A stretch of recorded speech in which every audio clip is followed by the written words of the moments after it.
नमस्कार, मैं राजलक्ष्मी महान प्रमंडल के साप्ताहिक न्यूज डायरी में आपका स्वागत करती हूं। चलिए हम नजर डालेंगे इस सप्ताह की 7 बड़ी खबरों पर। सबसे पहले हम शुरुआत करते हैं कोल्हान विश्वविद्यालय में 3 वर्ष बाद आयोजित हुए दीक्षांत समारोह की। 3 साल बाद कोल्हान विश्वविद्यालय का दीक्षांत समारोह आयोजन किया गया। चाईबासा के पिल्लई हॉल में समारोह में कुलाधिपति सह राज्यपाल रमेश बैस मुख्य अतिथि के तौर पर मौजूद थे। उन्होंने 103 गोल्ड मेडलिस्ट और 85 पीएचडी शोधार्थियों को सम्मानित किया। डिग्री वितरण के दौरान उस समय अफरा तफरी की स्थिति बन गई जब एक गोल्ड मेडलिस्ट छात्रा ने मेडल लेने से इनकार करते हुए राज्यपाल को ज्ञापन सौंपना चाहा। कोऑपरेटिव कॉलेज जमशेदपुर की छात्रा सह AIEDSO पूर्वी सिंहभूम की जिला सचिव सोनी कुमारी सेनगुप्ता ने दीक्षांत समारोह का विरोध करते हुए मंच पर डिग्री लेने से इनकार कर दिया। सोनी ने अलग अलग कॉलेजों में दीक्षांत समारोह के आयोजन का मंच से ही विरोध किया। इसी दौरान राज्यपाल की सुरक्षा में तैनात जवानों ने पहले तो उसे मंच से नीचे उतारा, इसके बाद पुलिस छात्रा को थाने ले गई। देर शाम छात्रा को महिला थाने से छोड़ा गया। सोनी 2016-18 बैच की अर्थशास्त्र PG की गोल्ड मेडलिस्ट है। इससे पहले भी सोनी ने अलग अलग कॉलेजों में सम्मान समारोह आयोजित करवाने का विरोध कोल्हान के शाखा कार्यालय में दर्ज किया था।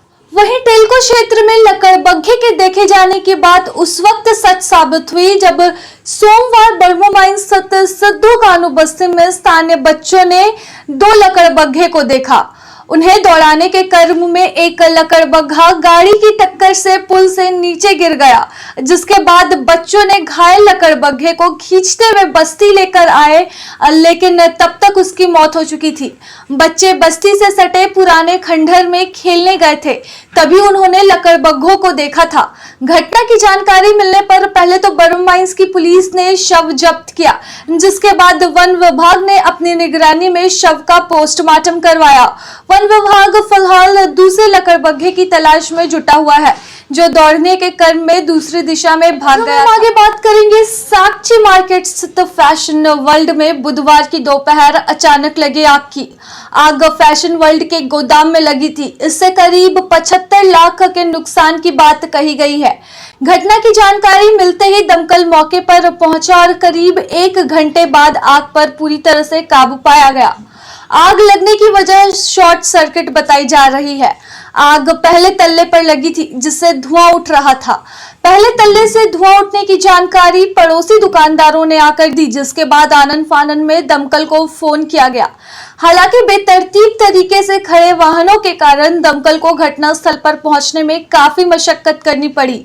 आग लगने की बात सुनते ही पूरे साक्षी बाजार में अफरा तफरी का माहौल बन गया था। हालांकि इस घटना के दौरान दुकान में मौजूद किसी सेल्समैन या ग्राहक को कोई नुकसान नहीं पहुंचा है। खबरों में हम आगे बात करेंगे कदमा के रहने वाले राहुल कुमार के द्वारा शुक्रवार रात फांसी लगाकर की गई आत्महत्या की। पिता और दोस्तों के अनुसार उसी शाम पुलिस की पिटाई के बाद से वह काफी परेशान था। युवक IDBI बैंक में कलेक्शन एजेंट था। मिली जानकारी के अनुसार शुक्रवार की देर शाम राहुल अपने दोस्तों के साथ शराब पीकर घर लौट रहा था। इसी बीच कुछ युवकों से उसका विवाद हो गया। सड़क पर हंगामे की सूचना के बाद कदमा थाना पुलिस मौके पर पहुंची। राहुल के पिता का आरोप है कि हंगामा करने के आरोप में पुलिस ने राहुल व अन्य युवकों को दौड़ा कर पीटा, जिसके बाद राहुल घर लौट आया और दूसरे दिन वह अपने कमरे में फंदे से लटका मिला। बाद में पिता के ही बयान पर कदमा थाना में राहुल की पिटाई करने वाले दोस्त रवि रजक और 3-4 के खिलाफ मारपीट और आत्महत्या के लिए उकसाने का मामला दर्ज करवाया गया। हालांकि प्राथमिकी में कहीं भी पुलिस की पिटाई का जिक्र नहीं किया गया है। दूसरी ओर इस घटना के संबंध में DSP ने कहा कि यदि जांच में पुलिस द्वारा पिटाई की बात सामने आती है तो उन पर भी कार्रवाई की जाएगी। एक बंगाली लड़का किट्टू नाम है उसका, वो अभी भी पुलिस कस्टडी में। पुलिस इसको पकड़ करके ले गई, इसको छोड़ दिया। इसको ले जाता तो आज मेरा बेटा जिंदा रहता। बाकी स्टेटमेंट आप उससे लीजिए, वो सब कुछ बोलेगा। क्या कारण है जो मार हुआ? झगड़ा का कारण का पता नहीं चला हमको। पुलिस का टॉर्चर से अब पुलिस भी मारा है। वहीं चाईबासा के बैंका गांव में युवती के प्रेम संबंध से खफा पिता और भाई ने प्रेमी की पत्थर से कूचकर हत्या कर दी। युवक का शव मुफस्सिल थाना क्षेत्र के अरगुंडी के पास से गुरुवार को बरामद किया गया। प्रेमी की पहचान चक्रधरपुर थाना क्षेत्र के पोटका स्थित चर्च कंपाउंड में रहने वाले अर्पित डांडेल के नाम से की गई।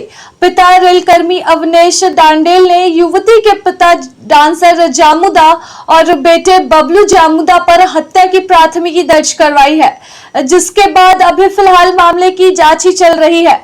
घटना के संबंध में मुफस्सिल थाना प्रभारी ने बताया कि मृतक युवक अर्पित डांडेल का काफी दिनों से आरोपी की बेटी के साथ प्रेम प्रसंग चल रहा था, जिसके बारे में दोनों ही परिवार को जानकारी थी, लेकिन आरोपी पिता और भाई लड़की को युवक से बात करने से मना करता था। हत्या वाली रात प्रेमिका से मिलने वह उसके घर आया था। इसी दौरान गुस्से में पिता और बेटे ने मिलकर लड़के के साथ मारपीट की, जिसके बाद पत्थर से कूचकर उसकी हत्या कर दी और शव को अरगुंडी के पास फेंक दिया। मामले में प्रेमिका से पुलिस अभी फिलहाल पूछताछ कर रही है। इस सप्ताह दो अलग अलग कारणों से वनराज स्टील सुर्खियों में बना रहा।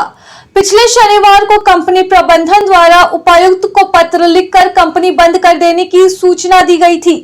प्रबंधन ने स्थानीय लोगों द्वारा बार बार कंपनी परिसर में घुसकर मारपीट करने और काम रोक देने का आरोप लगाया था, जिसके बाद प्रशासन द्वारा सुरक्षा की गारंटी मिलने पर कंपनी को फिर से चालू किया गया। प्रशासनिक सुरक्षा के साथ कंपनी अभी चालू ही हुई थी कि 4 दिन बाद कंपनी में एक बड़ी दुर्घटना सामने आई। फर्नेस में धमाका होने से 6 मजदूर गंभीर रूप से घायल हो गए। घटना के बाद घायल मजदूरों को इलाज के लिए जमशेदपुर के TMH अस्पताल लाया गया। घायल मजदूरों में 2 की स्थिति फिलहाल नाजुक बनी हुई। पश्चिमी सिंहभूम जिले में रविवार की देर रात CRPF पिकेट पर नक्सलियों ने हमला बोल दिया। यह घटना जिले के नक्सल प्रभावित टोकलो थाना क्षेत्र स्थित भरनिया में हुई, जहां पर नक्सलियों ने फायरिंग की। जानकारी के मुताबिक नक्सलियों ने 4 राउंड फायरिंग की। घटना के बाद चले सर्च अभियान में CRPF ने IED लगे 3 तीर बम बरामद किए। साथ ही हमले में इस्तेमाल किए गए 2 अन्य IED लगे तीर बम भी बरामद किए गए। गौरतलब हो कि हमले के दूसरे ही दिन नक्सली बंदी भी थी। हालांकि इस फायरिंग में कोई हताहत नहीं हुआ। बताया जा रहा है कि कुचाई, टोकलो व अड़की क्षेत्र के ट्रांजैक्शन में अपनी उपस्थिति दर्ज करवाने के लिए नक्सलियों ने वारदात को अंजाम दिया था। वहीं हमले के बाद दूसरे ही दिन चाईबासा पुलिस ने मंगलवार को माओवादी के सक्रिय सदस्य डांगुर सुंडी को टोंटो से गिरफ्तार किया, जिसके बाद चक्रधरपुर पुलिस ने शुक्रवार को भाकपा माओवादियों के 3 अन्य सक्रिय सदस्यों को टेबो से गिरफ्तार किया। तो तमाम 7 बड़ी खबरों में आज बस इतना ही। इसी तरह की छोटी बड़ी जानकारियों के लिए बने रहिए लाइव लगातार के साथ। न्यूज अपडेट के लिए आप हमारे चैनल को सब्सक्राइब करें। आप हमें फेसबुक और इंस्टाग्राम पर भी फॉलो कर सकते हैं। बने रहे लगातार.in के साथ।